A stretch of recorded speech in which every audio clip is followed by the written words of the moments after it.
Thank you, Peter.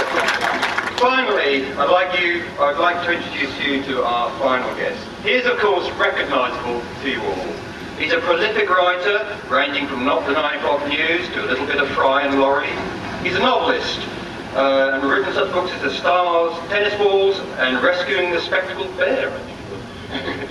But of course, it is the performer that he's best known. He's been in The Young Ones, Jeeves and Wooster, Spice World, Oscar Wilde, and of course, Blackadder. He's also just recently directed and screenwritten his, sorry, what was it? What? I had it written down and I've lost it. Bright Young Things. So sorry about that. Ladies and gentlemen, boys and girls, please give a special Cromer welcome to Mr. Stephen Fry.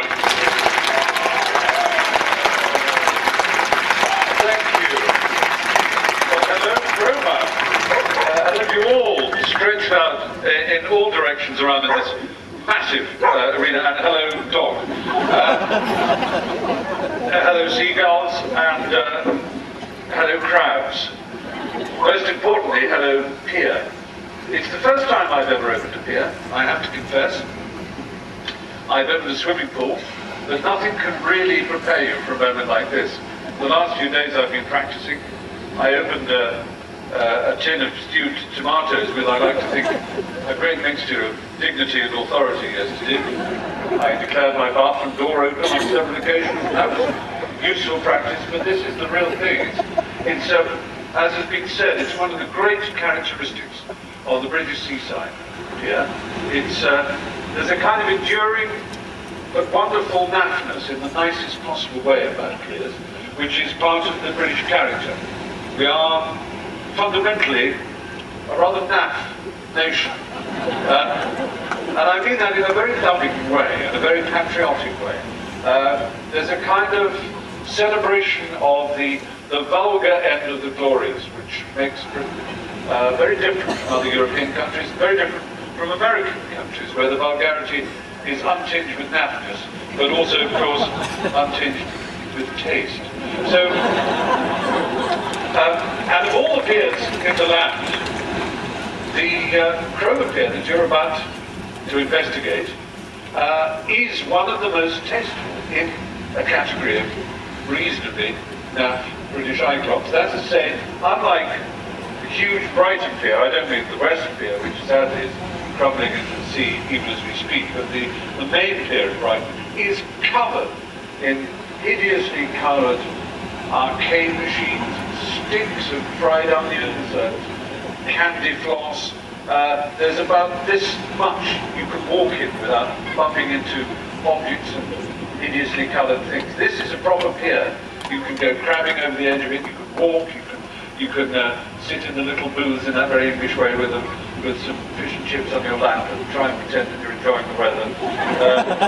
And of course it has a proper theatre, a theatre that's so successful that a balcony has been added, which you'll be able to get to see, not today, as has been said, they're rehearsing the Seaside Special, but once you bought your tickets, you'll be able to see this, again, wonderfully traditional British ornament to the Seaside season. That is the Seaside Special, which we all remember from television and other such places. So there won't be big arcades and stupid games like Pin the Eyes on the Swiss referee or other such things.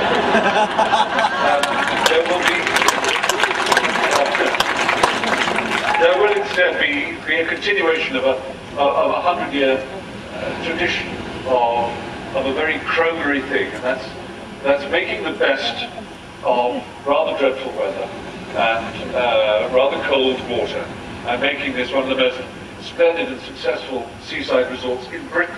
People who come here, and there are many here I can see, who can't just be from Cromer. They're far too good looking. And, no. How there's an old joke, isn't there? What's the definition of a Cromer virgin? Is an ugly girl under 14 who can run faster than her brother. I don't know what that means either. People do come back here. I, as a boy, used to work as a waiter in the Hotel Paris. It was the hardest work I have ever done, without exception. Christmas time, I wore a pedometer, and I worked out that I walked 18 miles in 4 days of waiting there. No exaggeration. It's the most extraordinary job you could ever do. But it taught me a great love of this place and of the pier, because I was young and because there's a rather bohemian atmosphere in hotels when you work there, as I'm sure you know. I spent many a dawn on Cromer Pier with a bottle of cider inside me and then attractively spread on my t-shirt. And absolutely worshipping this place. There's something marvellous about it. The old pubs where someone said literally crawling with seamen. And there's an old phrase, an old Cromer phrase which the fishermen used to use, which is, "I'll go to sea in a bucket," which expresses surprise at everything. Well, I'll go to sea in a bucket. And that's what I felt when I was asked to do this farm job. So I don't want to keep you any longer. There is an old joke I will share with you, though, which used to be said about Geoffrey Archer, Lord Archer of Weston-super-Mare. He was the only seaside pier no one wanted to see restored. Well,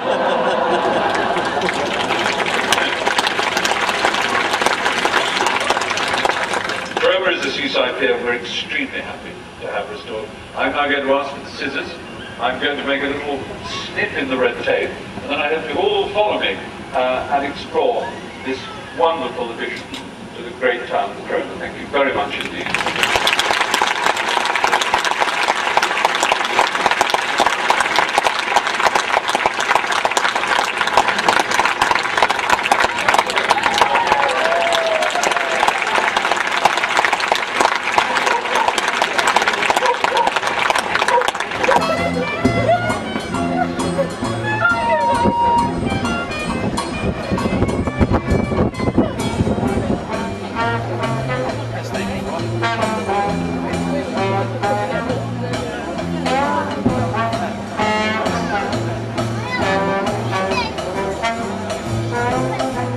I don't particularly Cromer.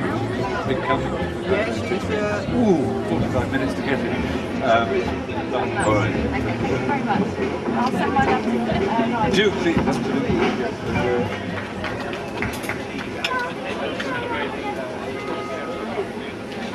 Moving parts.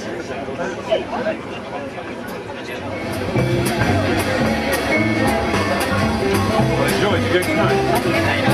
Good. Hello. Yeah. Oh. Wonderful. What's your name? Double L?